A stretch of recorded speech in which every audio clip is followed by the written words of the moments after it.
ఎందుకు అంటే ప్రతి వాళ్ళ మన షాప్లో మన దగ్గరికి వచ్చిన కస్టమర్లను మోటివేషన్ చేసేటప్పుడు ఎట్లా చేయాలి మనకు కనిపించకుండా మన బాధ ఏందో అన్నది ఎక్కువ సమయాన్ని తీసుకుంటూ వాళ్ళకు ఉపయోగపడంగా చెప్తూ మనం ఒక పద్ధతి ప్రకారం దీన్ని మన ప్రతి వరంగల్ నగరం మొత్తం స్ప్రెడ్ చేయాలి. మన సమస్య ఏంది, మన ప్రాబ్లం ఏంది, ఏం జరుగుతుంది.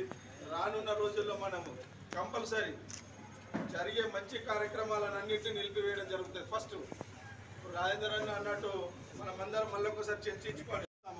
వాట్ ఈజ్ వాట్ అనేది మన అందరి నిర్ణయం. ప్రతి 60 సంవత్సరాల వయసు 20 సంవత్సరాల వయసు కాదు, వయసుకు సంబంధం కాదు, అనుభవము గౌరవము మాట్లాడే పద్ధతి విలువైన సలహాలు సూచనలు ఇచ్చేటోళ్ళను గుర్తించి వాళ్ళతో వరంగల్ని ఓన్లీ తెలంగాణే కాదు ఉమ్మడి ఒక ముస్లిం సోదరునికి షాపు పెట్టుకోవడానికి ఎలాంటి అభ్యంతరం లేదు. 3 నెలలు పోలీస్ ప్రొటెక్షన్ తోటి 19E సెక్షన్ ప్రకారం మీరు చేసుకోవచ్చు అని చెప్పి ఒక జీవో ఇష్యూ చేయడం జరిగింది. ఒక విషయం దానికి స్పందిస్తూ మేము న్యాయాన్ని చట్టాన్ని గౌరవించే వాళ్ళు ఎవరన్నా ఉన్నారు అంటే ఫస్ట్ నాయ బ్రాహ్మణ సోదరులు. ఈరోజు ఆ తీర్పు ఎలా ఉన్నది అంటే సమాజంలో అన్ని మతాల వాళ్ళకు అన్ని కులాల వాళ్ళకు మేము అన్యోన్యంగా సొంత సోదరుడుగా కుటుంబ సభ్యులుగా మెదిలే వాళ్ళు ఎవరైనా ఉన్నారంటే ఒక్క నాయ బ్రాహ్మణ కులమే, ఒక మంగళి కులమే ఉంటుంది. అలాంటి మా మీద జరుగుతున్న దానికి అన్ని మతాల వాళ్ళు అన్ని కులాల వాళ్ళు మాకు సపోర్ట్ చేయాలని ఫస్ట్ కోరుకుంటూనే మేము చేసే కొన్ని కార్యక్రమాలు ఎలా ఉన్నాయంటే మేము అనాదిగా వస్తున్న జాతీయ స్థాయిలో నాయ బ్రాహ్మణుడు చేస్తున్నది ఒక కార్యక్రమం హిందూ సాంప్రదాయాలను కానీ మన కట్టుబాట్లను కానీ ప్రశ్నించే స్థాయిలో ఉన్నది. ఇది మీరు అందరూ గమనించాలి. ఇప్పుడు మనం ఒక గుళ్ళో దేవుడికి ఉన్న భక్తునికి మధ్యలో ఒక నాయ బ్రాహ్మణ సోదరుడు ఉంటాడు. ఏం చేస్తాడు, మేము తలనీలాలు ఇస్తేనే వాళ్ళ మొక్కు తీరుతుంది. ఏ తిరుపతి కానీ వేములవాడ కానీ ఏ గుడికి పోయినా కూడా మేము లేకపోతే వాళ్ళ మొక్కు తీరదు. ఇలాంటి అనేక కార్యక్రమాలు ఒక పుట్టిన వ్యక్తి తన కాళ్ళ మీద తాను నిలబడడానికి బ్రహ్మ ఇచ్చిన సృష్టిని కూడా అష్టవంకరులు ఏమైనా ఉంటే దాన్ని సరిచేసి తన కాళ్ళ మీద తల నిలబడే స్థాయిని తీసుకొచ్చేది మేము. అన్ని కులాల వాళ్ళకు అన్ని మతాల వాళ్ళకు సేవ చేసేది మేము. మా సేవను గుర్తించకుండా ఏదో వ్యాపార రంగంగానే వ్యాపార వృత్తిగా చూసి మా మీద అన్యాయం జరుగుతుంది. రాష్ట్ర ప్రభుత్వం కానీ కేంద్ర ప్రభుత్వం కానీ సుప్రీంకోర్టు కానీ హైకోర్టు కానీ మీరు అందరూ గమనించాల్సింది ఏమైందంటే మీకు కూడా మీరు తీర్పు ఇచ్చే స్థాయిలో ఉన్నప్పుడు కూడా మీకు సేవ చేసే వాళ్ళు ఎవరున్నారు? అసలు సనాతన ధర్మాన్ని కాపాడుతున్న వాళ్ళు ఎవరైనా ఉన్నారు అంటే ఫస్ట్ నాయ బ్రాహ్మణ సోదరుడు వస్తాడు. సనాతన ధర్మాన్ని, మన హిందూ ధర్మాన్ని, మన భారతీయ జాతీయ కట్టుబాట్లను కుల వ్యవస్థలను కాపాడుతున్న వ్యక్తి నాయ బ్రాహ్మణ సోదరుడు. మంగళ వృత్తి మంగళప్రదంగా ఉన్నప్పుడే ఏ వ్యక్తి కానీ ఏ కుటుంబం కానీ ఏ సమాజం కానీ ఒక మంచి పద్ధతిగా ఉంటాడు.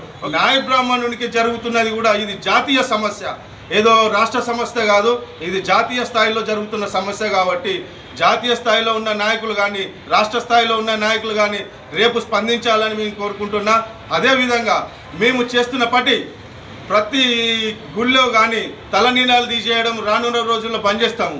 శాంతియుతంగానే మాకు సమస్య పరిష్కారం చేసేదాకా రేవంత్ రెడ్డి గారు, మా స్థానిక మంత్రి గారు కొండ సురేఖ గారు మాకు వెనుక ఉండి మాకు న్యాయం చేస్తారనే ఉద్దేశంతో మేము సామూహికంగానే 12 రోజులు ధర్నా కార్యక్రమాలు చేస్తాము.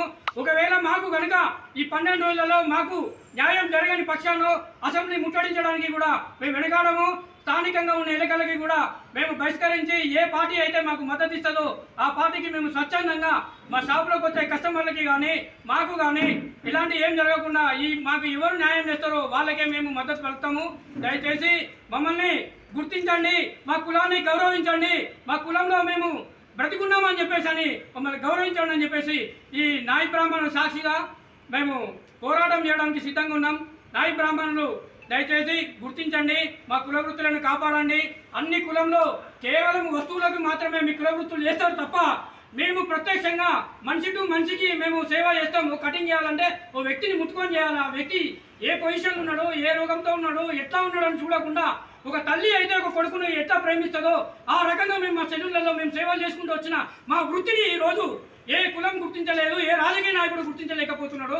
దీన్ని దయచేసి ఆవేదనతో మేము మాట్లాడుతున్నాం. మా ఆవేదన వెనుక మా ఫ్యామిలీలు రోడ్డు మీదకి వచ్చే పరిస్థితులు ఉన్నాయి. అవసరమైతే మా కుటుంబాలతోటి ఆమరణ నిరాహార దీక్ష చేయడానికి కూడా మేము వరంగల్ నుంచి మా సతీష్ గారి ఆధ్వర్యంలో మేము ముందుకు పోతామని చెప్పేసి అనుకుంటున్నాం.